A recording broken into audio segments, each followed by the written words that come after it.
चला, उन्हाळा दिवस आहे तर पुदिना हा शरीरासाठी पण थंडावा देतो आणि पुदिना खूप छान असतो. ही तुम्ही अशी जेवणासोबत पण ही चटणी तोंडी लावायला घेऊ शकता आणि चवीला ही एकदम अप्रतिम लागते. तर चला रेसिपीला सुरुवात करूया.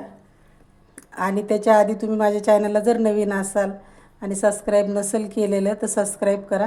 आणि छोटा व्हिडिओ आहे, कुठेही स्किप न करता व्हिडिओ पूर्ण बघा. चला तर मग सुरुवात करूया. नमस्कार मंडळी. तर बघा, इथं पुदिना मी तोडून घेतला आहे. एक गड्डी होती पुदिन्याची, तर मोठी होती ती, म्हणून मी यातली अर्धी गड्डी घेतली आणि नुसतं पानं घेतलेत. आता ह्याला 2-3 पाण्याने स्वच्छ धुवून घेते.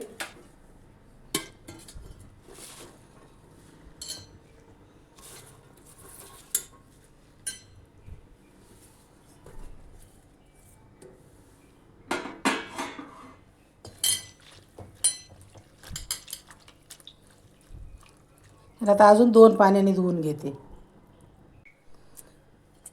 तर बघा, पुदिना चांगला स्वच्छ 2-3 पाण्याने धुवून घेतला आहे.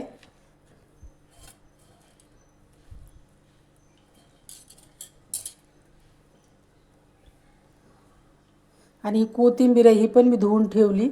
मुठभर कोथिंबीर आहे, देठासकट घेतली कोथिंबीर. ह्याच्या काड्या पण घ्यायच्या, अशा त्या पण घेतल्यात.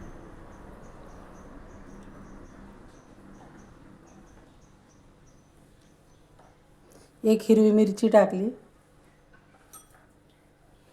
थोडासा लसूण आहे,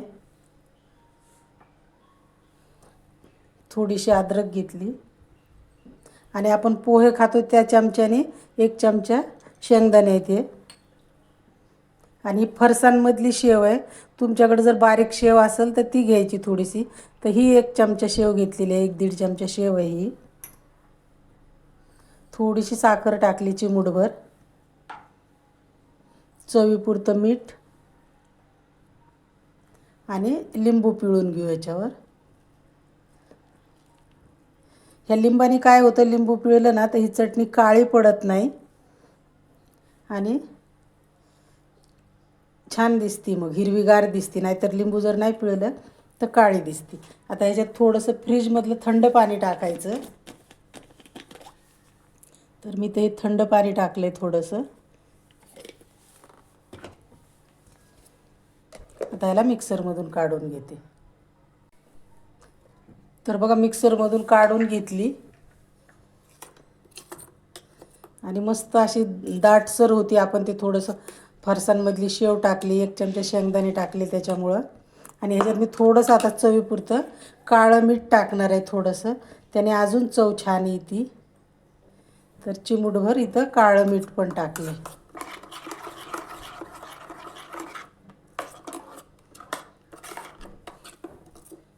ही आता एका वाटीमध्ये काढून घेते.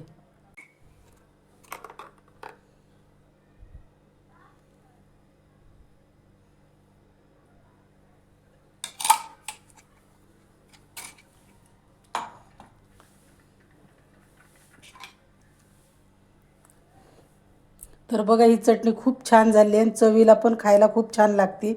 आपण सँडविच बनवतो त्या सँडविचला लावू शकतो. घरात कधी भजी बनवले, वडा बनवला, त्याच्यासोबत ही खाऊ शकता. तर कशी झाली ही चटणी नक्की कमेंट करून सांगा. आणि आवडल्यास लाईक शेअर करा, सबस्क्राईब करा. धन्यवाद.